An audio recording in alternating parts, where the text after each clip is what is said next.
Welcome back to Johnny Reads. So today I have part 2 in my series of the best, the worst, and the books that I read this year in 2020.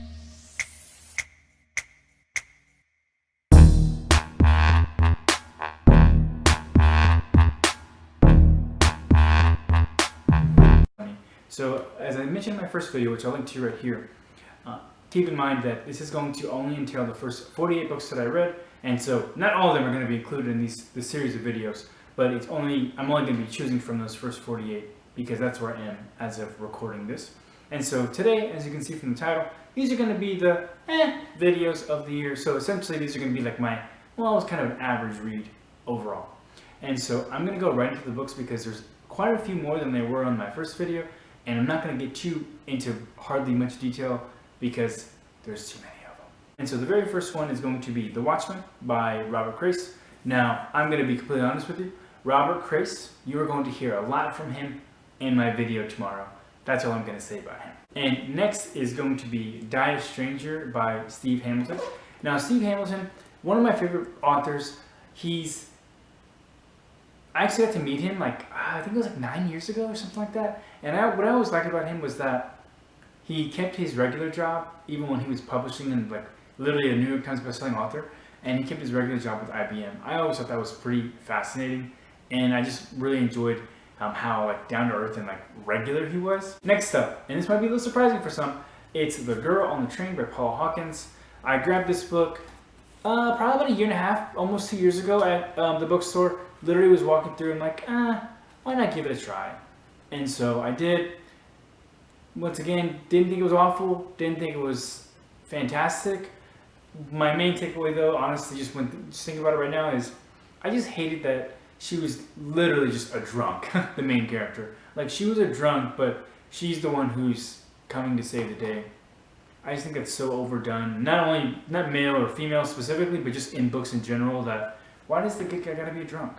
I don't know. Next up, it's Anthem by Ayn Rand. My first time reading any book by Ayn Rand. And it's funny because I bought that book because I thought it was on Amazon's 100 books everybody should read. And it's actually not on there. So I read that. I mean, it's super short. It's 100 pages. So no worries there. But I when I was going through it, I was like, why do I have this? And I was just thinking about it. So yeah, it's just one of those random ones. I'll probably read more of Ayn Rand though, going forward. Next up, Harry Potter and the Prisoner of Azkaban. Don't gotta tell you who that's written by. Yeah, I think my expectations were a little bit too high for this one because this was a book that I started reading a few years ago. And I stopped because I just DNF'd it, so I just didn't finish because I just didn't find it interesting. And I think my expectations though were too high because one, I love the Harry Potter movies like no other. But two, so many people have told me that Prisoner of Azkaban is the best in the series. Don't really see it. It definitely wasn't my favorite of just the 3 that I've read so far, so I don't know. Next up is World War Z by Max Brooks. And this one, once again, I think it kind of just failed because of my expectations. Because reading that book after, I love World War Z the movie. That is such a good movie to me. And so I love that movie, and so I went into that thinking man, let's get more. Because typically in my eyes, when you have a movie that I enjoy that much, I always think, man, if that's based. Uh-oh, my books are falling. Anyway, so I always think of when you have a book when you have a movie that's just so good that the book has to be just even better, and it was okay. But it was the book was written in a very, very different manner than the movie, so it was okay. It wasn't terrible, but it also was not good. Next up is Brave New World by Aldous Huxley.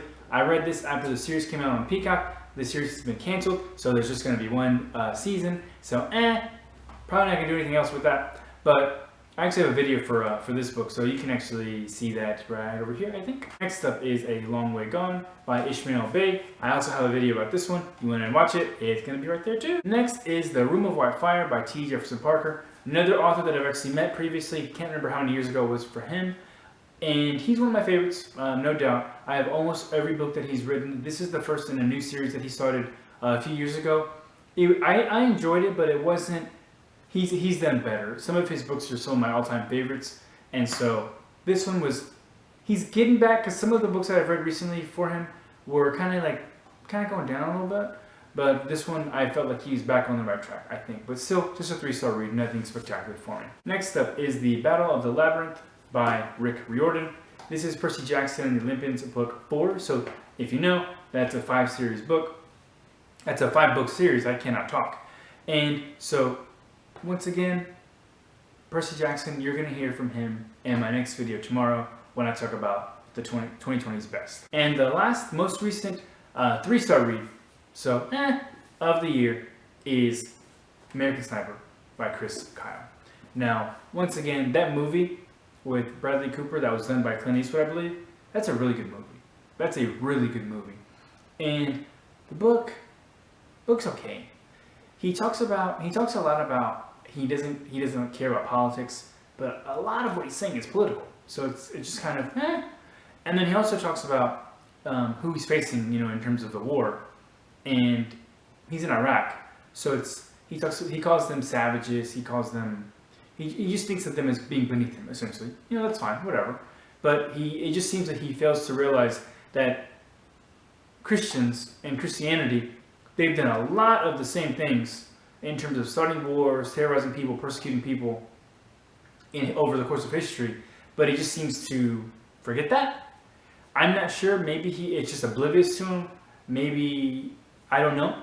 But the book was okay. It didn't strike me as, I don't know if you can see Lone Survivor right behind me by Marcos Luttrell. That book is excellent. That's an all-time favorite of mine as well. American Sniper, that's kind of what I was expecting, just with all the hype and everything that came with it with Chris Kyle. But he just didn't live up to it. And that's okay. 3 stars isn't the worst. That's all I have for you today. So I think by my count, that was 11 3-star reads of the year. That's quite a lot. I mean, quite a lot to be in the average. And so when you think of just my ratings overall, 3-star is actually going to be slightly below my average for 2020. So my average for 2020 is right around 3.2. And so this is, again, it's just slightly below, but pretty much an average read. That's all I have for you today. Did you have any reads that were similar like this to you? For example, something that you read it, you didn't hate it, you also didn't overly enjoy it, or you just kind of fell into the pile like these did for me? Let me know in the comments, and I will see you next time.